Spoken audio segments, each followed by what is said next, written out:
Assalamualaikum warahmatullahi wabarakatuh. Perkenalkan, nama saya Alpan Sahara. Kali ini saya akan membuat tugas role model tokoh berakhlak, di mana kita mencari tokoh atau panutan kita dalam kehidupan berakhlak.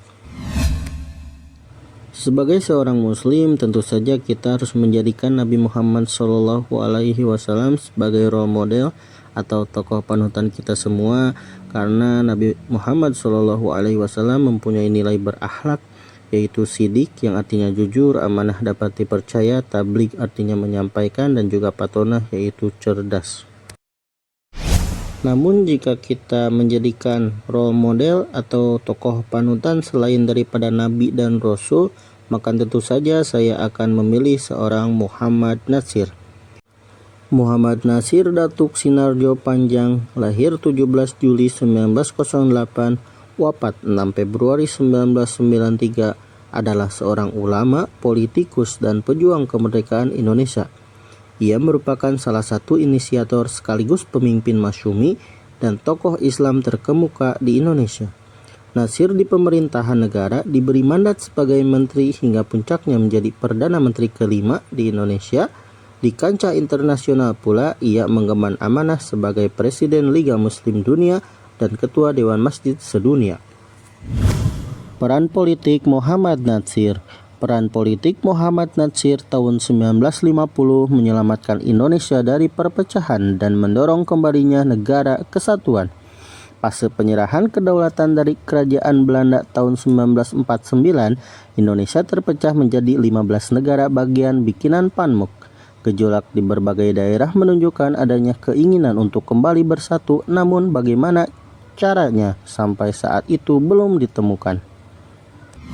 Kemudian dalam kondisi deadlock atau kebuntuan, muncul ide brilian Muhammad Natsir, yaitu mosi integral. Mosi integral kembali ke negara kesatuan dicetuskannya tanggal 3 April 1950. Sebagai anggota parlemen dari fraksi Masyumi, mosi integral membuka jalan pulihnya Negara Kesatuan Republik Indonesia atau NKRI dengan cara terhormat dan demokratis. Mosi integral mendapat dukungan luas dan ditandatangani oleh seluruh fraksi di DPR RI atau Republik Indonesia Serikat. Muhammad Natsir mengajak seluruh pemimpin negara-negara bagian agar membubarkan diri secara damai dan bersama-sama mendirikan Negara Kesatuan Republik Indonesia melalui prosedur parlementer. Pada 17 Agustus 1950, Negara Republik Indonesia untuk kedua kalinya diproklamirkan menjadi negara kesatuan oleh Presiden Soekarno di Istana Merdeka Jakarta.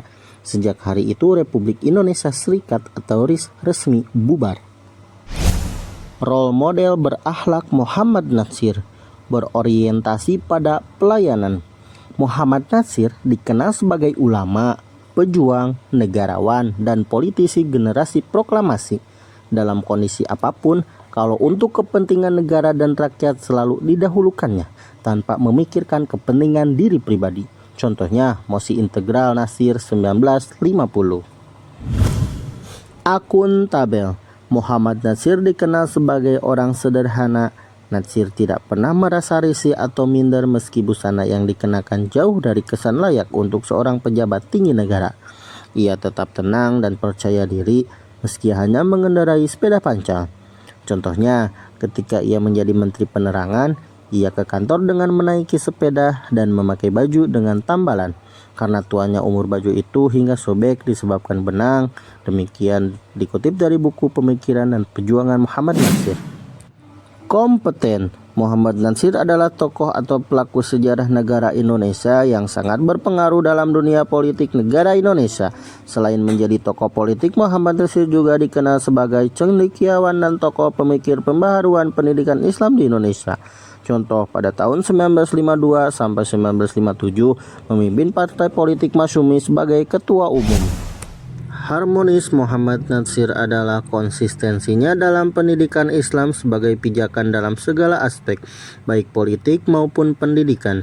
Di bidang pendidikan, gagasan beliau tentang pendidikan yang bersifat integral, harmonis, dan universal adalah cerminan sikap konsistensi beliau dalam menjadikan Islam sebagai basis aktivitas dan intelektualnya. Contohnya, Muhammad Natsir yang merupakan salah satu tokoh politik di Indonesia mengemukakan pandangannya mengenai demokrasi. Lebih dari itu, Muhammad Natsir juga terlibat langsung dalam melaksanakan demokrasi di Indonesia.